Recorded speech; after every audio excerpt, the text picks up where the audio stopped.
Steel City. Is everybody ready to go? It's proclaimed the greatest radio show.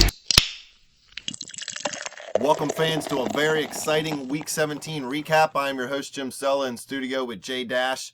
The Pittsburgh Steelers beat the Cleveland Browns. I don't remember what the score was, seriously, off the top of my head, because I was just so excited that we won and the Bills won and we made the playoffs, so it didn't even matter what the score was. Well, 28-12 was the score. Word. But in my mind, the defense played beast mode in this game, while offense, Listen, again, struggling. If it wasn't for the defense, we wouldn't have made the playoffs, quite honestly. And I'm not saying they're the reason, but in the last couple weeks, they're the reason. Last 2 weeks, yeah. I mean, come on. The offense is garbage the last 2 weeks against really garbage teams. Yeah, and it starts with Big Ben, really. I know Antonio Brown fumbled on the first drive of the game. There was a mistake by him there, but outside of that, Antonio Brown had a great game. Antonio Brown and freaking Julio Jones probably had one of the best, duo receiving combos ever. Crazy yards, crazy catches. Yeah, Brown had 13 receptions, 187 yards, and a touchdown in this game. But most of that came in the first half, and Ben was throwing interceptions until he started looking someone else's way. Now, D'Angelo Williams got hurt in this game too. He got hurt early, and really they had no run with him, and when he was out, they didn't have any run game in this game whatsoever. So it was really on Ben, and that's what I said prior to this game, is it has to be on Ben. I want to see him go out there and play a good game. And he just didn't do it again, man. That's 2 games in a row. He did not look good. And really, almost 3 games. He had a good second half against Denver, but he had a terrible first half as well. You know, Ben's had a good year. I'm not going to sit here and hate, but he hasn't had the year that most people think that he's had. Did he throw more than 2 TDs this week? He had 3, right? 3 touchdowns. Okay, so he got over 20.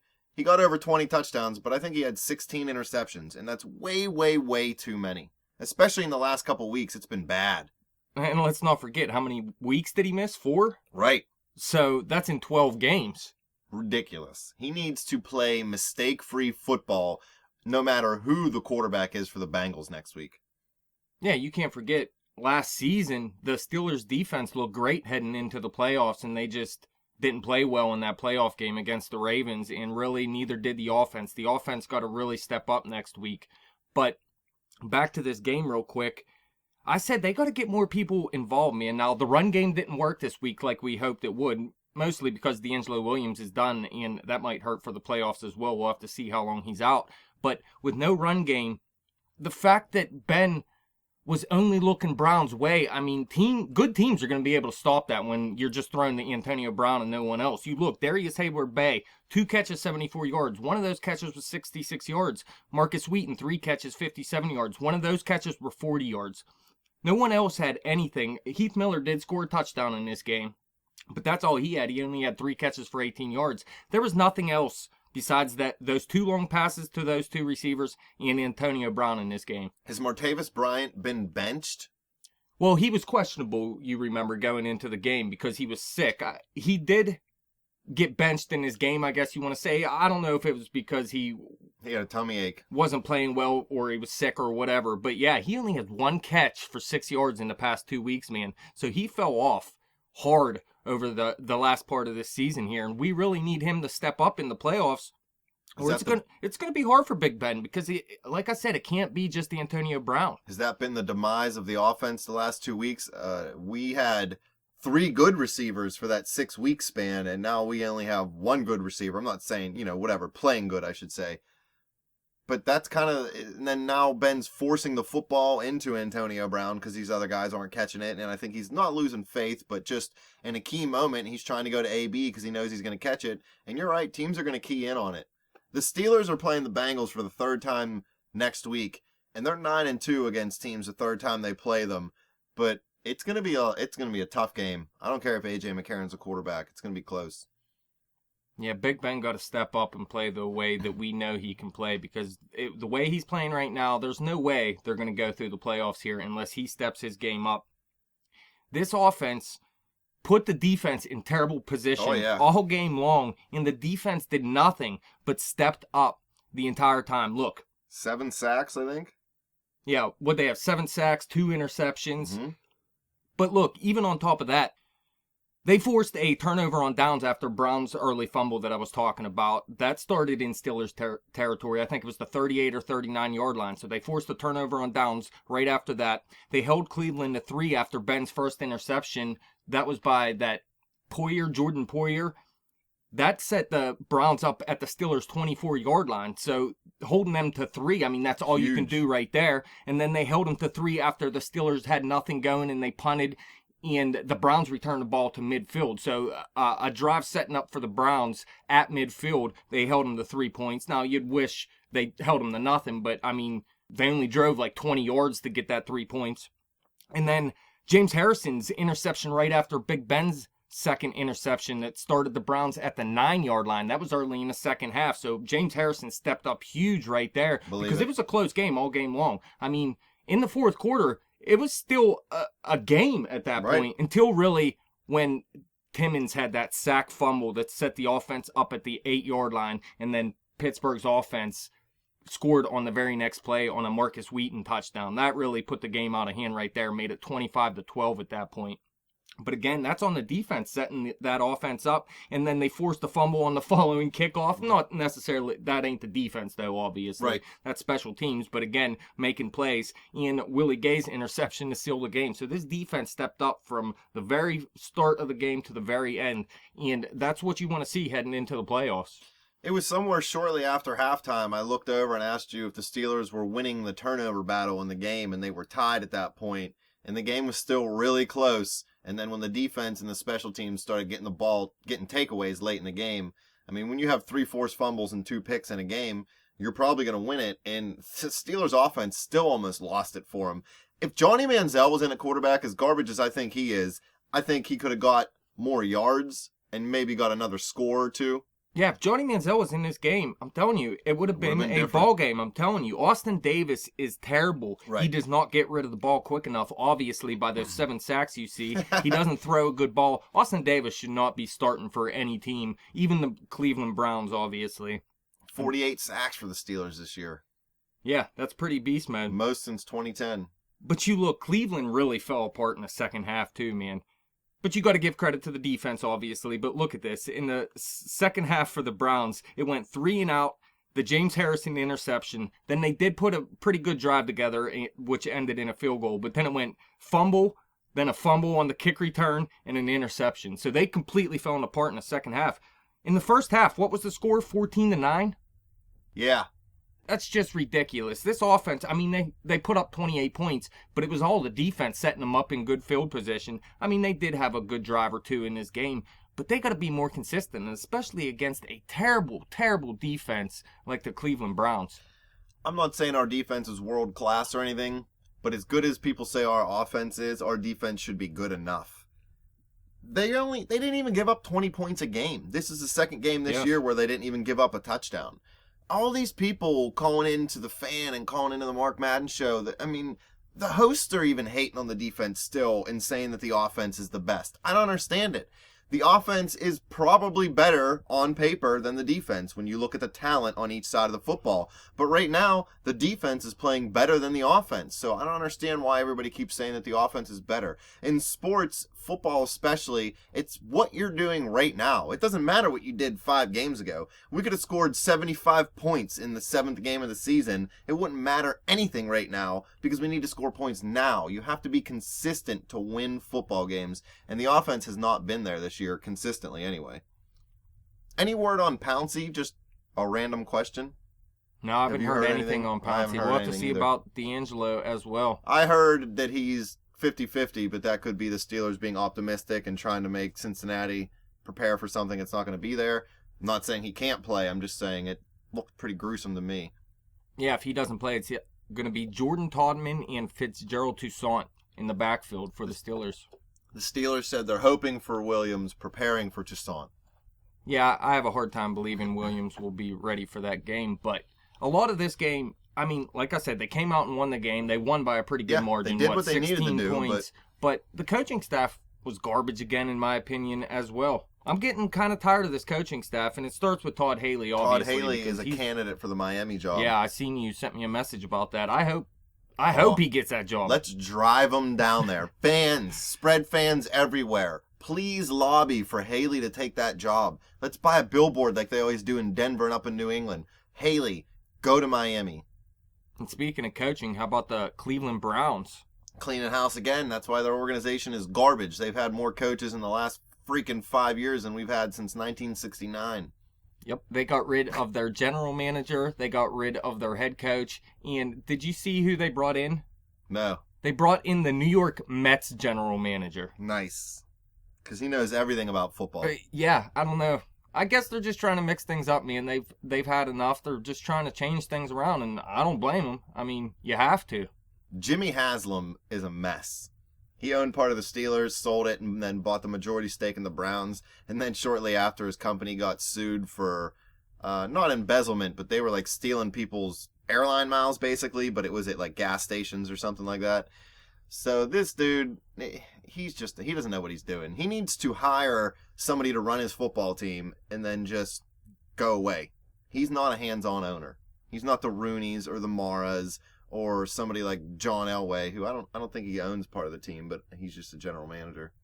Yeah, the Cleveland Browns, they were horrible, and they should have got blown out in this game. And really, they did nothing offensively. They have a couple weapons out there. Duke Johnson, you can tell he's a pretty good player. Gary Barnidge is a pretty good tight end out there. They definitely need a quarterback, obviously. But let's not forget, Josh Gordon may be coming back next season, correct? Yeah, I mean, he could. So, I mean, they need a receiver, and they have one there to bring in.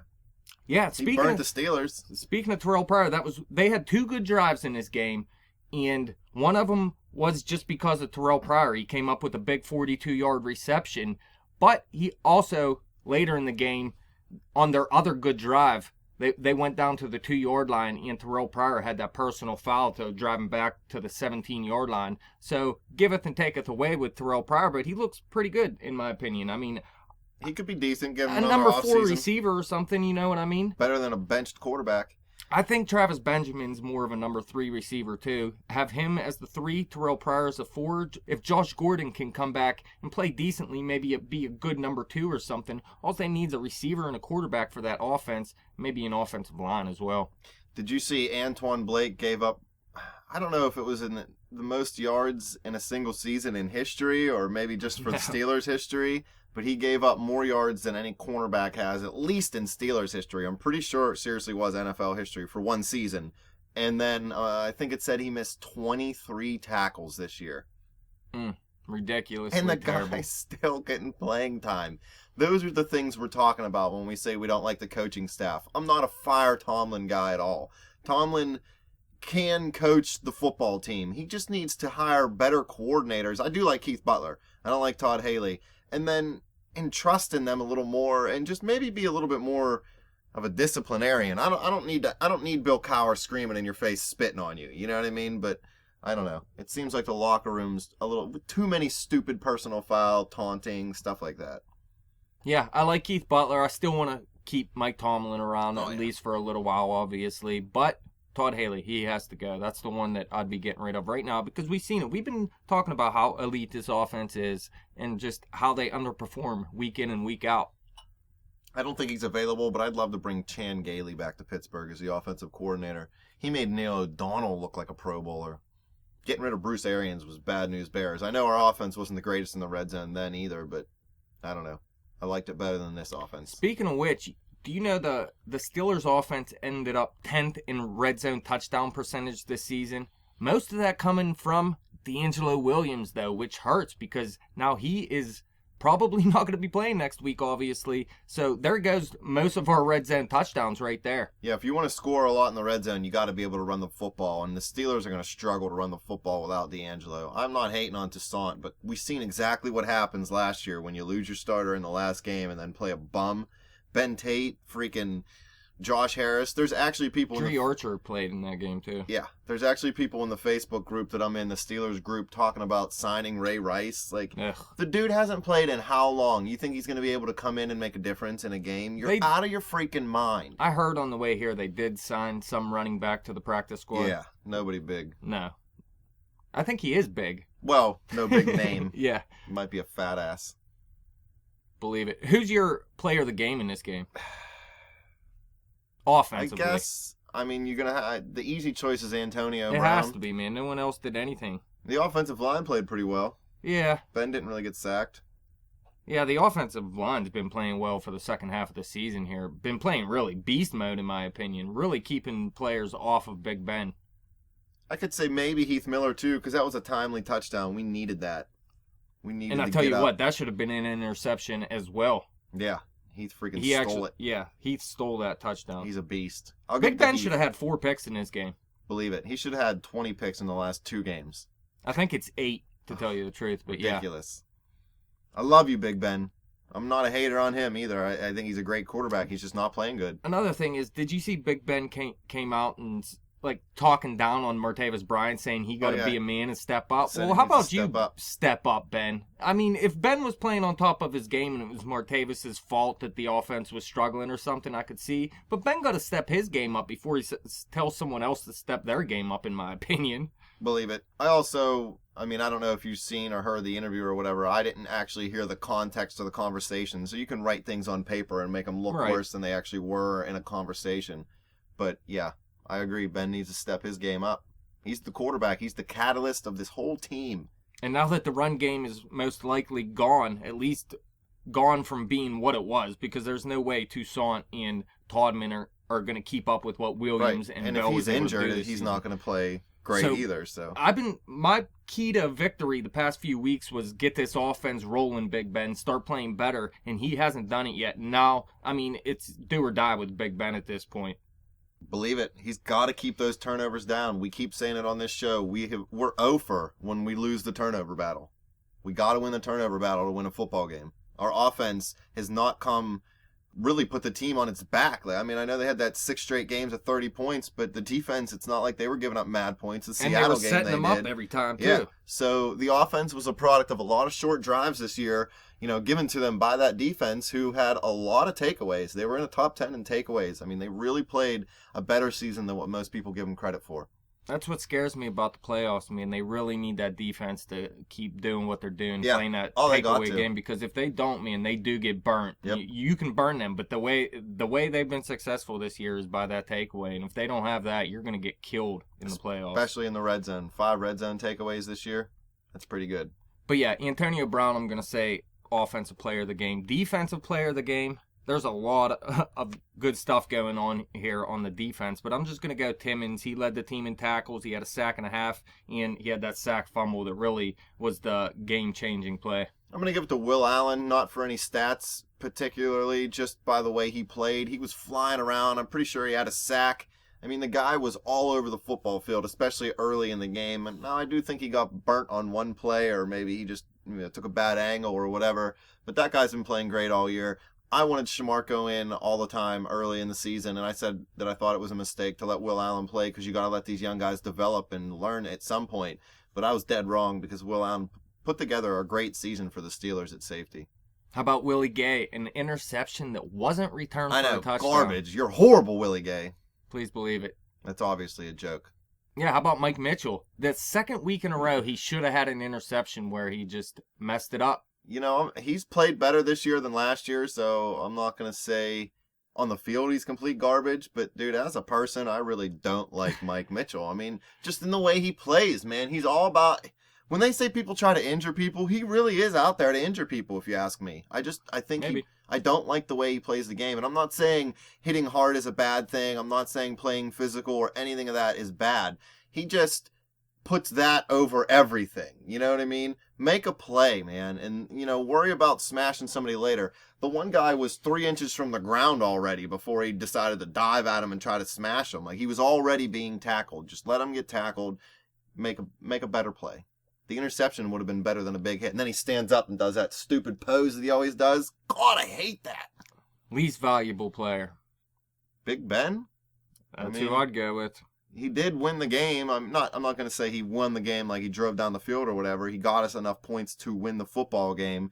But he should have had a much better game than he did against the Browns defense. They're not that good. Yeah, there were 2 good drives came in the first half. The touchdown drive in the second half was 8 yards because the defense set him up. Although it was really exciting to win, so I didn't even care at that point in the fourth quarter. Who's your most valuable offensive player this season? D'Angelo Williams other than Antonio Brown? I think you still got to give it to Brown. Yeah, I mean, he's the obvious choice. Yeah, but D'Angelo Williams, yeah, he really stepped up. It's going to hurt. He was probably the best free agent signing of the offseason for any team. There was only 2 players to make a Pro Bowl roster this year that changed teams via free agency. There were 2 that changed teams via trade. So free agency doesn't always work out, and that's why the Steelers rarely even worry about it. But they hit a home run with D'Angelo. How about defensively? Cam Hayward, maybe Lawrence Timmons. You know, the old man Timmons, he's back there doing it like he always does. But I like Hayward. For a defensive lineman in a 3-4 system to get 7 sacks 3 years in a row, I think it is now. I think he might have even had 8 this year. I love his heart. I love the way he plays. He's a leader. He plays the right way, and he does the right things off the field. So I'm a big fan of Cam Hayward. Speaking of which, real quick, how about Jarvis Jones only playing 13 plays last week? Yeah, was he hurt or anything? Well, I heard he was questionable, but he was healthy for the game, and he got benched for James Harrison. Harrison's just outplaying him. Jarvis Jones, I'm not going to say he's a bust. First round bust. Yeah, first round bust. But if you drafted that guy in the 3rd round, we'll say he's still a good NFL player. You know what I mean? Are they going to take the 5th-year option on him or 4th-year option on him, or are they going to let him walk? I don't know. We'll have to see, man. They got good linebackers, but you got to figure James Harrison's going to go. Right. And Arthur Moats, how long's he around? I think we signed him to a 3-year deal. 3-year deal. So he'll be around, and I like him as a 5th linebacker. Yeah, you know I do. What I mean? I don't want him starting, though. And if they bring back Jonesy and Moats, I could see Moats outplaying Jones by the end of the season. Maybe.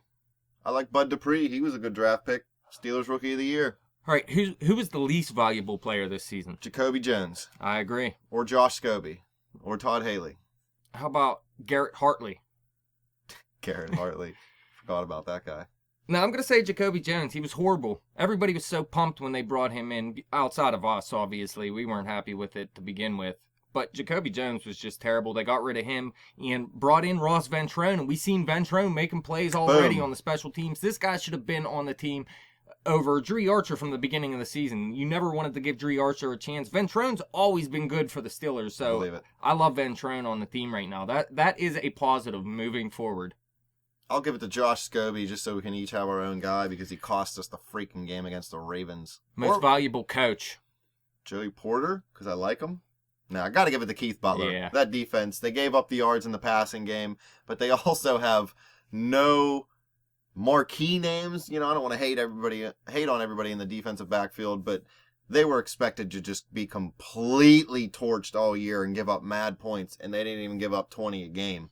I'd like to see him improve against the tight end a little bit and just bring in a couple corners in this offseason. I don't care how you do it. You just need to. I know you drafted one in the 2nd round. He got hurt. Now, that definitely hurts moving forward, but maybe he'll step up. Still, bring some more guys in. Have options. Let me ask you this real quick. If they move to the 4-3 next year, not consistently, but just, creeping up more and more on it, could you run Shazier, Timmons, and Dupree? Could Shazier move to the outside, maybe? I mean, you'd have to, right? You can't. If you're not going to do that, you can't run a 4-3 because you need Shazier on the field, right? Right. And you don't want to move Timmons now. He's been in the middle of the field for how long?